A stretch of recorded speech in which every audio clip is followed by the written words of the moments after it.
Magandang gabi po sa lahat nating mga kapatiran, sa lahat nating mga kaibigan sa buong Pilipinas at sa lahat po na marating ng ating programa sa gabing ito. Kumusta po kayong lahat dyan mga kapatid?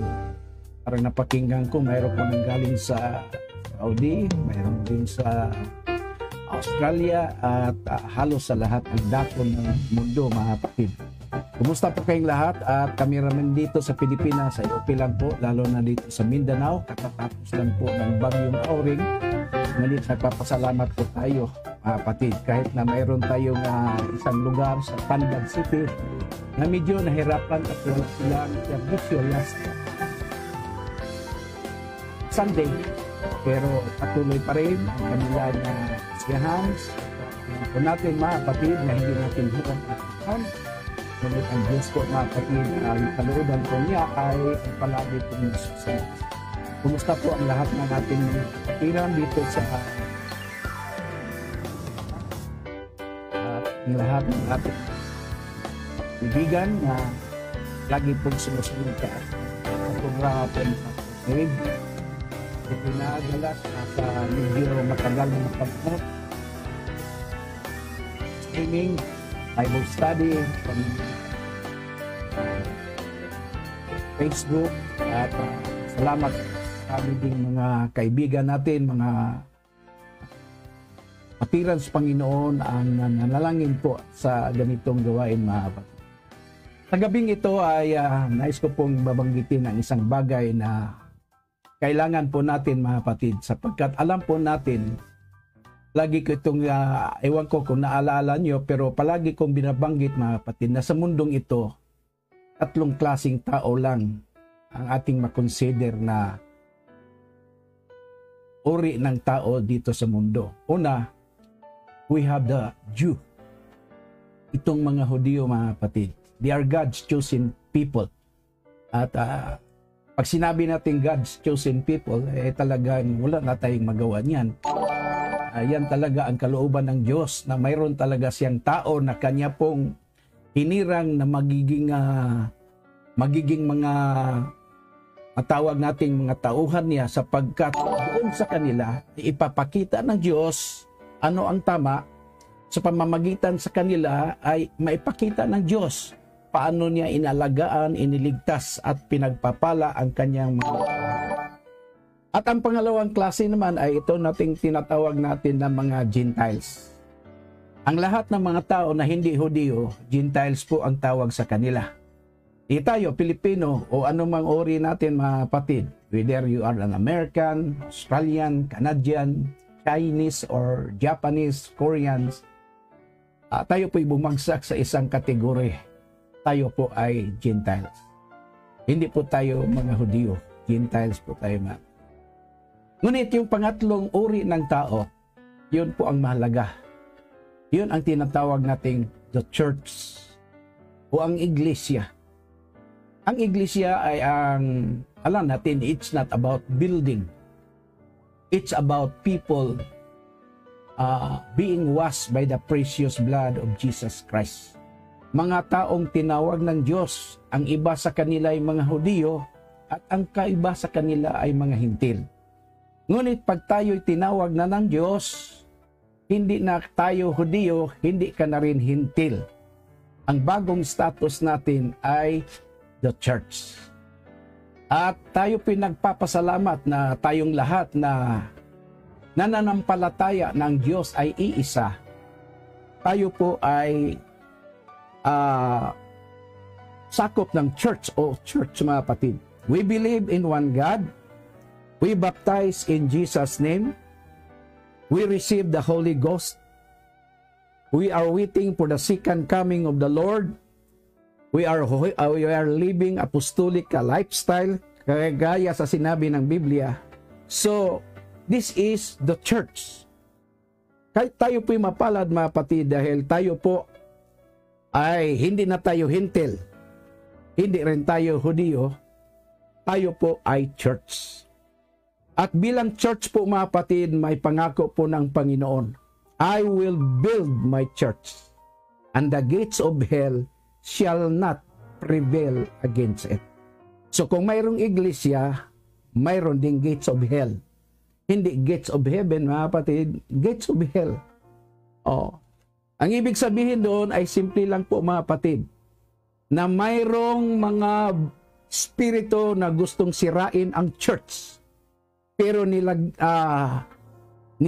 sinasabi na ng Diyos at kanyang binanggit, mga kapatid, that the gates of hell shall not prevail against it. At tayo po'y mapalad na tayo po'y manatili bilang iglesia ng ating Panginoon. If you are baptized in the name of Jesus Christ, you believe in the oneness of God. Praise God. You are receiving the Holy Spirit and you are living a holy life according to the Word of God, and you are busy doing the will of the Lord in your life, mga kapatid. Nais ko pong sabihin na tayo po'y mapalad. Kaya nga sabi ni Peter, you are a chosen generation. Kaya manatili po tayo bilang mga anak ng Diyos, bilang iglesia ng ating Panginoon. Alam natin, ang ibig sabihin ng word na iglesia, that choosing out people or mga taong tinawag at hinirang ng Panginoon. Ngayon, dahil sa tayo po ay isang iglesia ng ating Panginoon, mayroon pong mga batas o alituntunin o mga bagay na dapat nating gagawin. Kasi hindi po darating ang Diyos, mga kapatid, para sa isang iglesyang malapit ng mamatay, wala ng Espiritu ng Panginoon, wala ng init ang kanilang paglilingkod sa Panginoon. It's not the kind of church na gusto ng ating Panginoon sa kanyang pagbabalik. Kaya ang sabi sa Ephesians, mga kapatid, ang sabi po diyan, John, glorious church. Isang church na glorious. Nang ibig sabihin doon, without spot, without wrinkle, without blemish.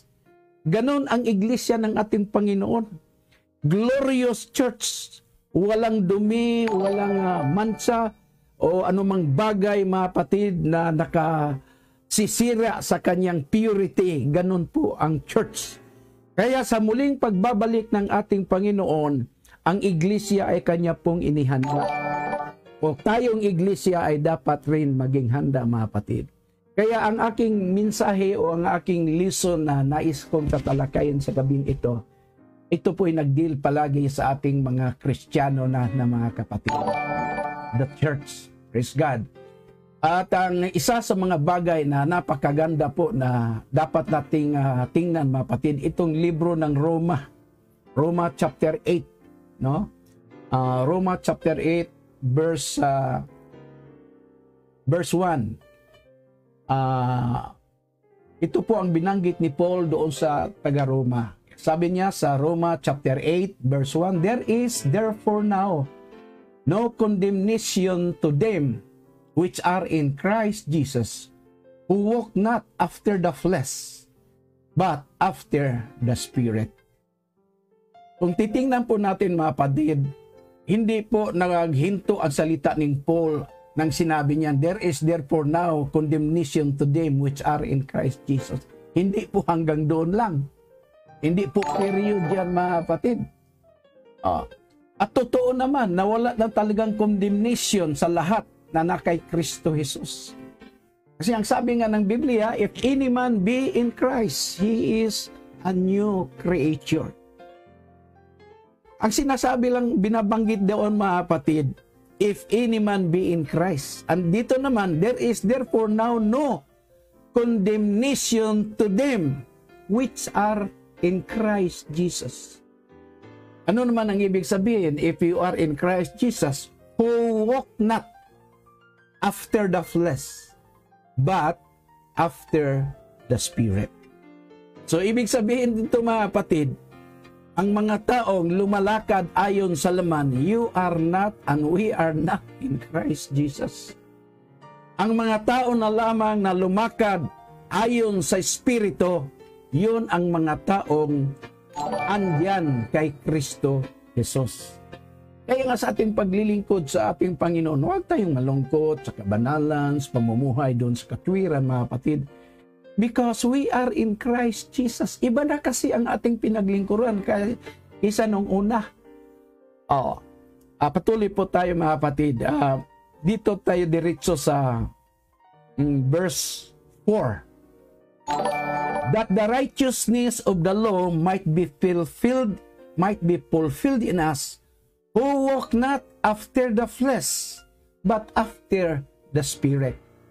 Napakahalaga talaga kung saan kayo lumalakad eh. Kaya sabi ng Biblia, blessed is the man who walketh not on the counsel of the ungodly, nor standeth in the way of the sinners, nor sitteth in the seat of the scornful.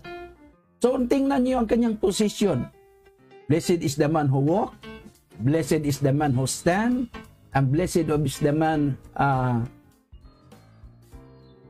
nung sabi doon sa katapusan, who standeth not in the way of sinners, nor sitteth in the seat of the scornful. Mapalad ang tao na hindi nakikinig sa mga payo ng mga taong hindi po makadiyos, mga kapatid. Anong sabi sa verse 2? But whose delight is in the law of the Lord. Ganyan ang taong lumalakad ayon sa Espiritu. Hindi mabigat na bagay na mag-aaral ka sa salita ng Diyos. Hindi mabigat na bagay ang pagpunta sa church, pagtulong sa gawain, panalangin, mga kapatid. Why? That is the work of the Spirit in us. Oh. Kaya napakaganda. Sabi doon, mga kapatid, who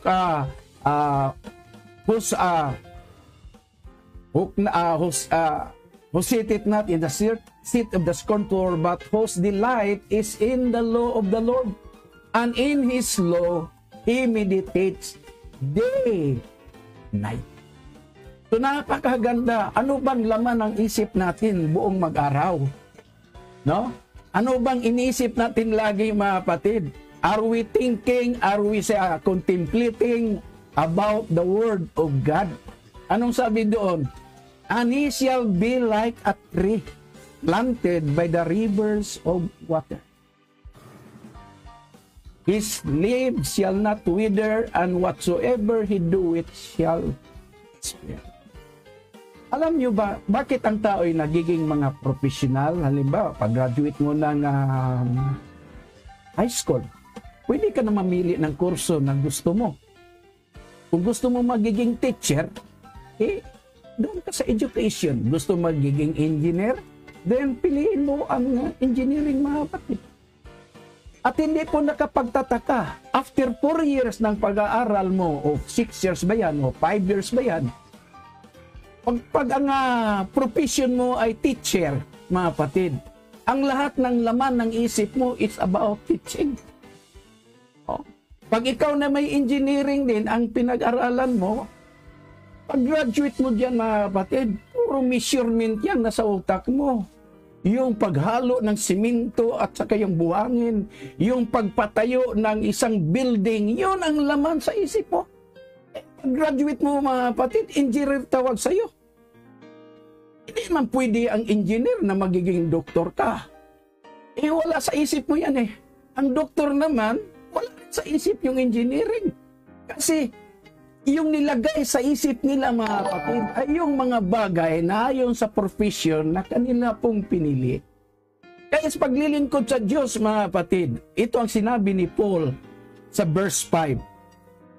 Chapter 8, verse 5. For they that are in the flesh do mind the things of the flesh, but they that are after the Spirit, the things of the Spirit.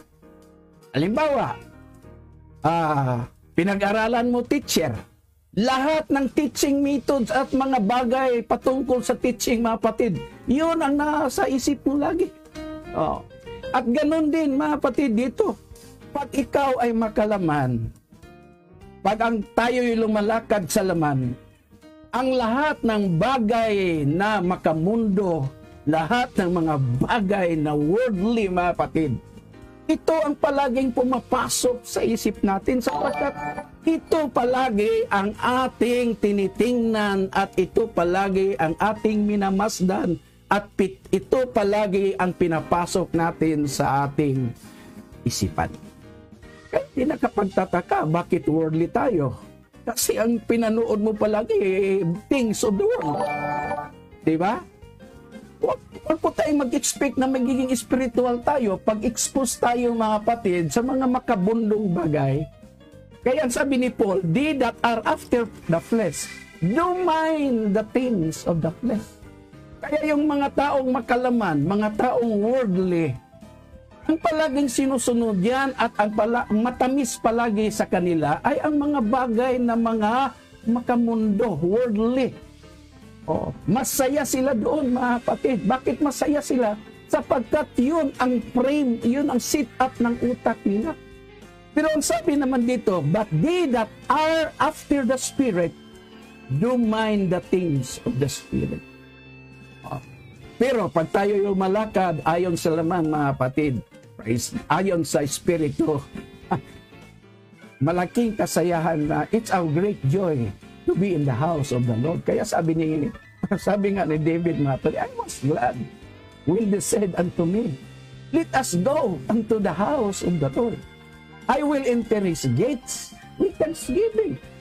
I will enter his courts with praise. Bakit po mga kapatid?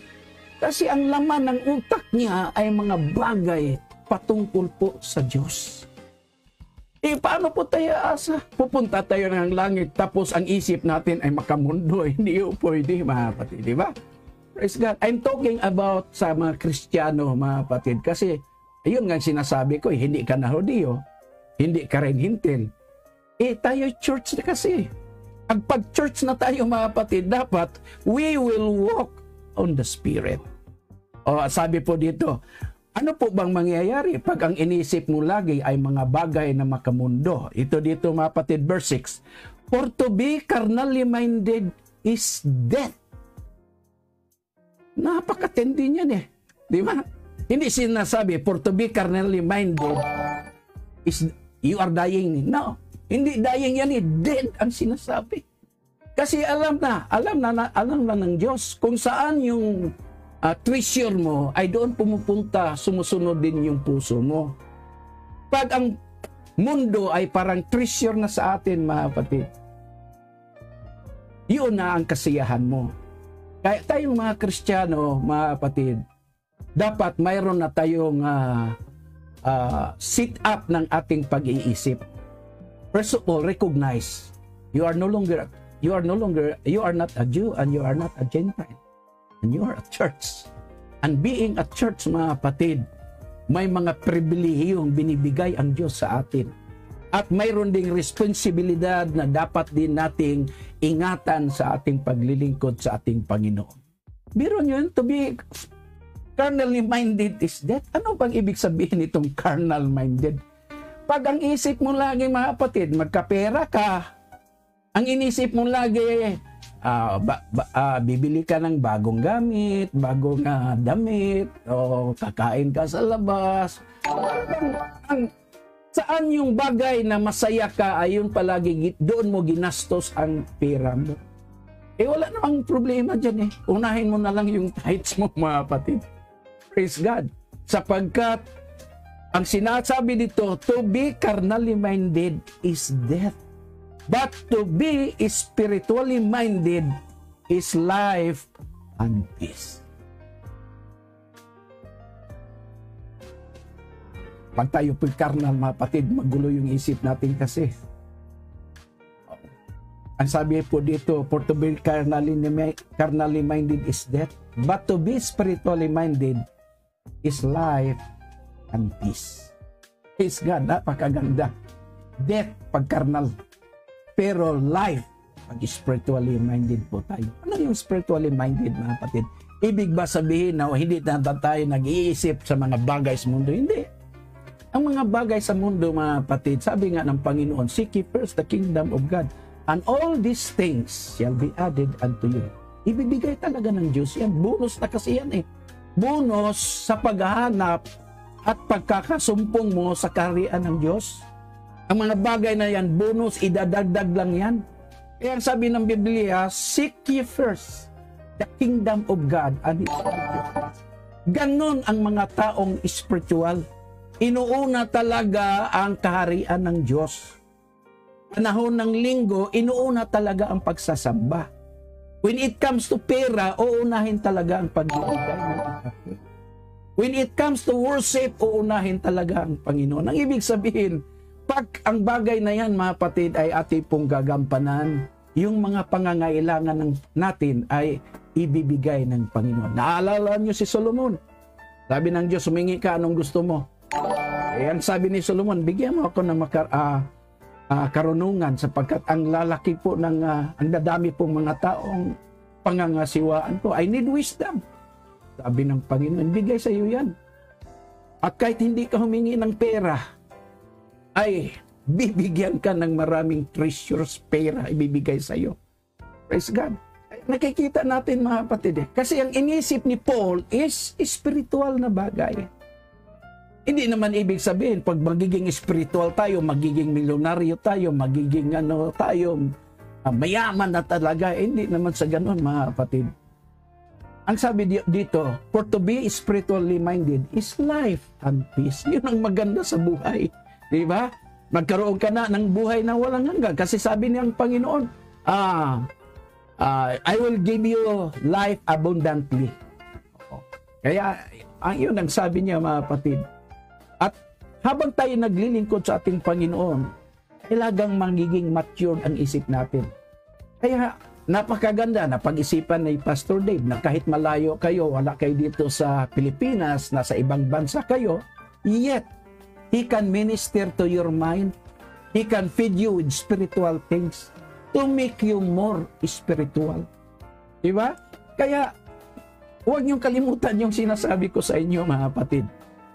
Ano yung bagay na nilagay mo sa isip mo, ayun na ang magiging pagkatao mo. Pag ang bagay na mga worldly things ang nalagay sa isip natin, whether you like it or not, in the sight of God, you are carnal. Alam mo naman sa mundo, alam mo sa Panginoon, ang dadaming tao sa mundo. Di ba, umabot tayo ng 7 billion? Oh. Pero sa Panginoon, mga kapatid, when it comes to judgment, ang dadali lang eh. Sabihin ng Panginoon, ang lahat ng kambing sa kaliwa. at ang lahat ng mga sheep, lahat ng mga tupa dito sa kanan. Ang dali ng judgment ng Panginoon. Dalawa lang kasi. Maraming busy sinasabi ko sa buhay, wala po tayong maraming opsyon sa spiritual. Dalawa lang talaga. Dalawang landas lang ang pipilian mo. Pipiliin mo, mga kapatid, yung malapad at yung masikip. Yun. Sa paglilingkod, mga kapatid, dalawa lang pagpilian mo. Kay Kristo ka naglilingkod o kay Diablo ka naglilingkod. Kasi ang mangyari po dito, pag hindi tayo naglilingkod sa Diyos, wala nang ibang pinaglingkodan. Ang Diablo sa mundo. Pag wala tayo sa katotohanan, for sure, nasa kamalian po tayo, mga kapatid. Okay, sabi ni Jesus Christ, I am the way, the truth, and the life. Pag si Kristo ay hindi mo Diyos, iba na yung Diyos mo. Kasi sabi ng Bible, mga kapatid, Titus 2:13, waiting for the blessed hope, the glorious appearing of our great God and Savior Jesus Christ. Kaya pag hindi mo tatanggapin na si Kristo ay Diyos, mga kapatid, siya yung Diyos na nagkatawang tao, hanggang ngayon, hinahanap-hanap mo pa, kagaya ka kay Filipe, naghahanap pa rin sa Diyos. Kaya sabi ng Panginoon, ang tagal-tagal ng ating pagsasama, Filipe, hindi mo pa ako kilala. Is God. So maraming naglilingkod sa Diyos, mga kapatid. Ngayon, ang tatagal na, hindi nila kilala kung sino ba talaga ang Diyos na kanilang pagnililingkuran. At dito tayo, mga kapatid, magtatapos na po tayo dito po sa verse 7. Bakit kailangan po natin na magiging spiritual tayo at hindi po tayo magiging carnal? Alam niyo yung salitang carnal, gagaling yan sa salitang karne, flesh, carnivorous. Kaya ayun, carnal. Kaya sabi dito ni Paul sa verse 7, because the carnal mind is enmity against God. Kahit anong sasabihin pa sa sarili natin, mga kapatid, kalaban tayo ng Diyos pag ang iniisip natin ay mga Carnal mind. Ano ba yung carnal mind? Lahat ng ginagawa ng unbeliever, lahat ng gusto ng mga taong hindi naglilingkod sa Diyos, gusto mo rin gagawin, mga kapatid. Carnal ang tawag doon eh. Oh, sa unbeliever, anong tawag doon? That is their lifestyle. Unbeliever kasi walang Diyos yan. Ikaw may kilala ka nga ng Diyos, pero medyo hilaw pa tayo, mga kapatid. Ang tawag sa ating carnal. Oh, because the carnal mind is enmity against God. It is not subject to the law of God, neither indeed can be. Magpakailanman ang taong karnal ay hindi magpailalim sa salita ng Diyos. Yun, makilala mo ng sarili mo, mga kapatid. Pag sinabi ng Diyos na ganito, pag ayaw mo, karnal ka kasi. Kasi the ways of the Lord are perfect. Pag hindi mo susundin yan, mga kapatid, itiyak na maliligaw ka. Oh, praise God. Kasi ang sinasabi ng Diyos, tama. Pero hindi mo siya sinusunod. So nagkamali ka. Oh, ang sunod, mga kapatid, verse 8. Okay? So they that are in the flesh cannot please God. Sila na lumalakad ayon sa laman ay hindi po kalugod-lugod sa paningin ng ating Panginoon. Kaya sa gabing ito, mga kapatid, kaya sinabi ko sa inyo, hindi man tayo mapilita, hindi man tayo mahirapan mamili kasi yung option dalawa lang di ba? It is either carnality or spirituality. Ang carnality, ibig sabihin nun, Kristiyano yan, pero ang laman ng isip ay puro makamundok. At ang sabi ng Panginoon, ang mga taong ganyan, ang kanilang pag-iisip, they cannot please. Kaya, papunta tayong langit, di ba? Praise God. O pagpupunta tayong langit, mga kapatid, hindi tayo makarating doon pag ang isip natin ay makamundok. O, naalala nyo ang asawa ni Lot? O, ang haba na siguro ng tinakbo niya kasi nasa paanan na ng bundok siya, mga kapatid, at lumingon pa. Hindi talaga tayo magiging successful hanggang hindi po tayo magiging spiritual. Ano po ba yung bagay na spiritual, mga kapatid? Sa inyo ang salita ng ating Panginoon. Praise God. Mas mabigat sa iyo ang mga spiritual na bagay kaysa mga makamundong mga bagay. Kaya kayo dyan na saang sulok kayo sa mundo, mga kapatid, walk in the Spirit. Praise God. Kasi pag hindi po tayo mag-walk in the Spirit, pag tayo makalaman po ang ating pag-isip, mga kapatid, hindi mo pwedeng maisahan ang Diyos Kasi ang sabi ng Biblia, love not the world, nor the things of the world. For if any man loveth the world, the love of the Father is not in him. Kaya magandang gabi po sa ating lahat, mga kapatid. At tayong lahat po ay dapat po tayong lalakad. Sabi nga ni Paul, for we walk not by sight, but we walk by faith. Langit po ang ating pupuntahan. Dapat mga spiritual at makalangit na bagay ang siya pong magpupuno ng ating kaisipan, mga kapatid, upang tayo po ay magiging strong at tayo po ay manatiling church ng ating Panginoon. Malapit na po ang kanyang pagbabalik. Praise God. Marami na pong mga palatandaan, mga kapatid. Marami na pong mga bagay na nangyayari na hindi natin inaasahan na mangyayari. Ngunit kahit papano, mga kapatid, by the word of God, kahit sa technology na ito, ay nakarating pa rin ang salita ng Diyos sa gabing ito, sa tahanan nyo, sa puso nyo, kahit saan tayo po, kahit saan po tayo sa sulok po ng daigdig, tayo po ay nararating ng ating Panginoon. Praise God, maraming salamat. Kumusta po kayong lahat? At manalangin po tayo sandali, mga kapatid, na patuloy po kayong pagpalain ng Diyos, tayong lahat po. Maraming salamat, Panginoong Diyos. At amin pong dalangin na patuloy po kaming lalakad, hindi ayon sa laman, kundi hindi ayon po sa iyong Espiritu, Panginoon. Praise God, sapagkat ang paglalakad na ayon sa Espiritu, ito po'y buhay at ito rin ay kapayapaan.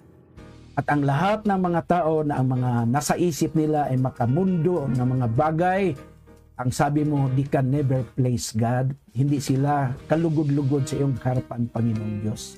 Kaya maraming salamat ganito sa iyong pag-iingat sa bawat isa, at dalangin namin kay Pastor Dave, lahat ng mga kapatiran sa MCR, patuloy mong ingatan, at ang ministry na ito ay magpatuloy po Panginoon upang mapaglingkuran ang lahat ng mga kapatiran na nakikinig sa iyong banal na salita. God be the glory in Jesus' name. Amen. Amen. God, Praise the Lord. God. Praise the Lord. Hallelujah. Muna tayo, greetings tayo. Praise God. Hallelujah. Magandang gabi po sa lahat. Praise God.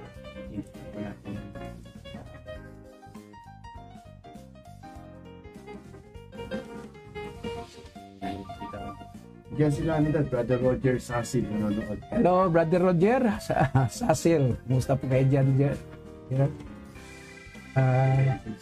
Bird G. Kahulugan. Amen. Walk by faith. Raquel Ausan. Amen. Generous Narbasa.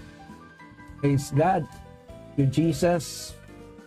Roger Sasil. Watching. Dini, kumusta kayo dyan? Yan, Ranti, Gracie Factor. Praise God. Kumusta din kay Raquel Ausan. Praise God. Tagal na tayo hindi nakikita mga kapatid, at salamat naman dito. Lugi kami sa inyo kasi kayo nakikita nyo kami, kayo hindi ko kayo nakikita. But we can feel your spirit, we can feel your prayer. Praise God. Patuloy po natin na idalangin na magpatuloy ang gawain ni Pastor Dave sa ating live streaming. At patuloy po siya na bibigyan ng Diyos ng makalangit na karunungan. Hallelujah. Praise God. Andyan si Pastor Bobby. Ano ba yan? Haaran? Valentine's Day, Pastor Bob. Sa Lakar, ito ba yung misis ni Tony? Watching from Pasig. Praise God. Pastor Bobby Gaston Zamora, kumusta kayo diyan?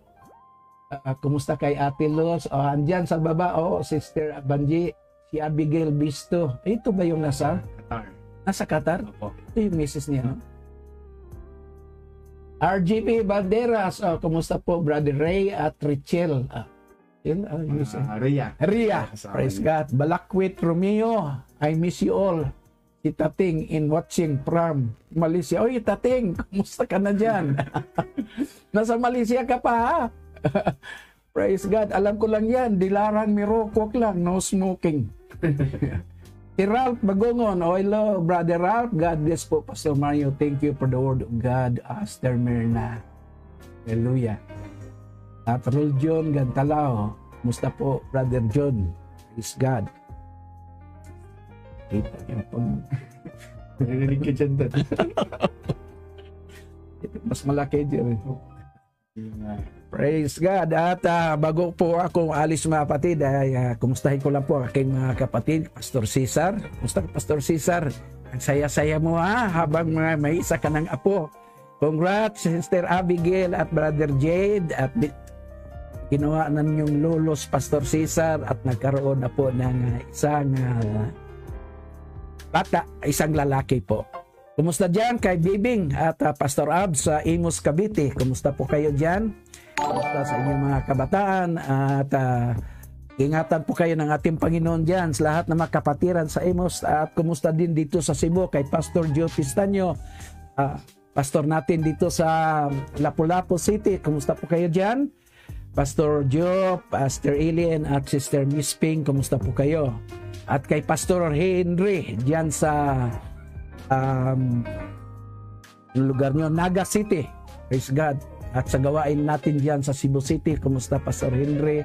Basta rin kay Pastor Manguba dyan sa Mandawi. At dito naman sa Mindanao, kay Pastor Oscar dyan sa Surigao City. Kumusta Sister Inday at Pastor Oscar at si Frederick, Carl at lahat ng mga kapatiran natin sa Surigao. Kumusta rin kay Pastor Romy Pistanyo sa Kidapawan, ang ating District Presbyter sa Central Mindanao.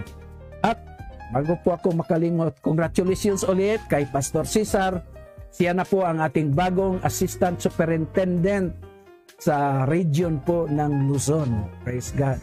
Kami pinagalak at nananalangin na patuloy po na ingatan at bigyan ng kalangit na karunungan din. Ano ito, Trevor Holton. I was grateful for English books. Hello, Brother Holton. We're glad you have some crumbs from the table. At Banji, galing-galing naman ni Bishop. Wala pang salamin. Ang linaw pa ng paningin. Oo nga, walang salamin. Lang na lang ng ipin, Master Banji. Praise God. Ano si Tommy Agusan? Basta po, Pastor Tom dyan sa Malay-Balay. At ngayong Sunday, pupunta po kami dyan sa Ampayon kay Pastor Rick Casimiro. Praise God. Pastor Rick, kikita po tayo ngayong Sunday sa Ampayon. At ang sabi mo, 2 beses ako mag-preach. Okay lang, basta i-extend mo rin ang pag-stay namin sa hotel.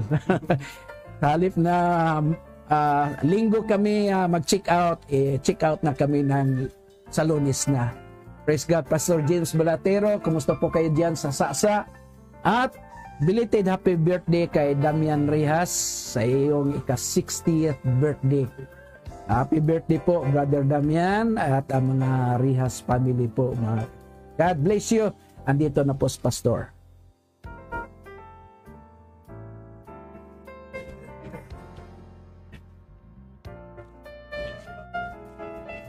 Okay, hallelujah. Praise God. Thank you po, Bishop. And send us praise the Lord po na comment. Hallelujah. Habang po tayo ay magpasalamat kay Bishop, tayo po ay pinagpala natin, Panginoon, pamagitan ng banal na salita ng Panginoon. Praise God. So, salamat po, Bishop, sa napakasarap na salita ng ating Panginoon. At sa lahat din nating mga viewers ngayon, maraming salamat. Amen. Tinamaan ako dun, Sister Banji, no? Talo tayo ni Bishop. Kaya walang salamin tayo, ako may salamin na ako ngayon. Amen. Epekto talaga ng teknolohiya. Thank you very much, Bishop. We love you. Thank you for the message of the Word of God. Bless our hearts tonight.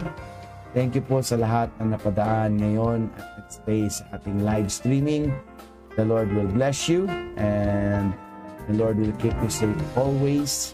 Thank you for joining this live streaming, and also don't forget to like and follow our Facebook page po, mga kapatid, upc.mtn.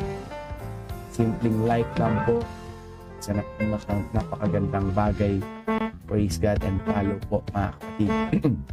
At salamat sa lahat ng mga kapatiran na naririto ngayon. Brother Gabby, Sister Abigail, Brother Ray, Sister Jenna, Jeannie, Jamela, Sister Rhea. Salamat po sa mga hearts. Pag-like po ngayon, mga kapatid. We're so blessed with the Word of God. Amen. Hallelujah. Salamat sa ating Panginoon na yan tayo fresh na salita ng ating Panginoon sa atin. Wala tayo ibang choice. We belong to the church. If we will believe Jesus Christ, we must walk in the Spirit. Let us avoid the carnal things, carnal desires, have spiritual desire before us. Maraming salamat po. The Lord will bless you. At magkita-kita rin po tayo this coming Sunday sa live streamings po natin. Don't forget also, if you want to join the private group, saan po namin pinapalabas streaming every Sunday, send us a request. We can approve you to highlight it. Nabigyan po yan sa Facebook live streaming ngayon.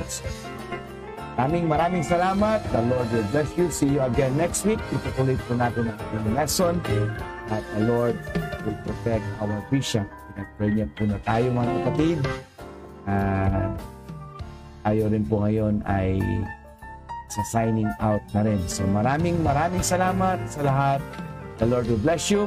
Iwanan ko muna po kayo ng isang papuring awit sa ating Panginoon. Hallelujah. Daigon ko ikaw. Enjoy the song bago po tayo magsa-sign out. This is Pastor David Mark Pestaño.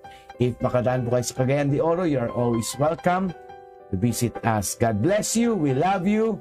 Pray always and walk in the Spirit.